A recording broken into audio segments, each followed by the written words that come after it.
Good morning, Abby. It's Friday, and today's video is going to be about band camp like I promised, but before we do that, I have an amazing story that I must tell you about. So today, my family went on a massive shopping trip in a city that's like an hour away from Paper Smell to find school clothes for me. That mall had a Hot Topic, and I knew that at Hot Topic they were selling Miraculous Ladybug t-shirts, but there weren't any on the walls, and there weren't any on the labeled shelves, so I just assumed they didn't have any. I was digging around for other shirts when out of the corner of my eye, I see a face on a shirt, and it has black pigtails and a ladybug mask, and I'm just like, no, it's not. But it was! It was a Miraculous Ladybug shirt! And now I own it!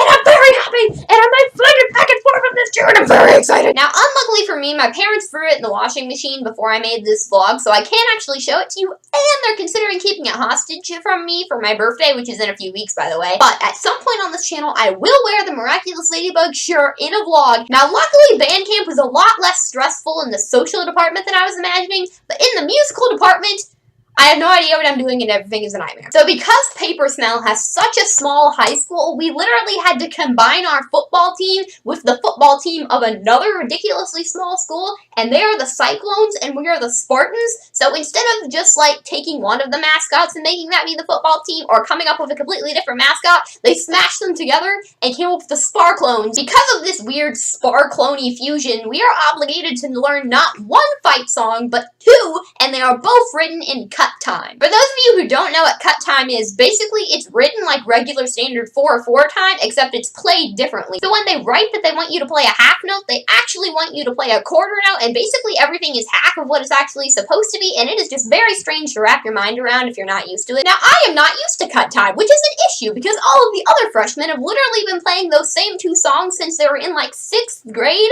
and they're basically just like tired of it and hate the songs by now, whereas I am just like, for the halftime shows, we have to play Shut Up and Dance by Walk the Moon and Can't Stop the Feeling by Justin Timberlake. Like, Shut Up and Dance, there's this one part where you, like, have to move your fingers really fast, and it should not be hard, and I don't understand why no one else finds it hard, but I just find it hard. So on the second day of band camp, they split us up into our individual sections, and the plan was that you would work with your section to, like, learn stuff that you didn't understand, but the clarinet section kind of just decided they were gonna goof off. Eventually, the upperclassmen just started giving us generic tips about band in high school that we could use, maybe, I don't know. They gave us like a 5-page list of people to avoid, and one of the people who kept coming up was a person whose name I'm not going to say, so we're just gonna call him That Dude. They gave a whole list of stuff that dude liked to do, but the thing that stuck out to me is that sometimes he and his friends will just jump on your car and start shaking it while it's moving. Eventually, the band director came out to herd everyone back inside, and at first the upperclassmen tried to act like they were just giving us band tips, but eventually they quickly revealed that they were giving us just general life tips, and the band director was super chill with it, because apparently he doesn't care what the clarinet section does. And I kid you not, the first thing out of the band director's mouth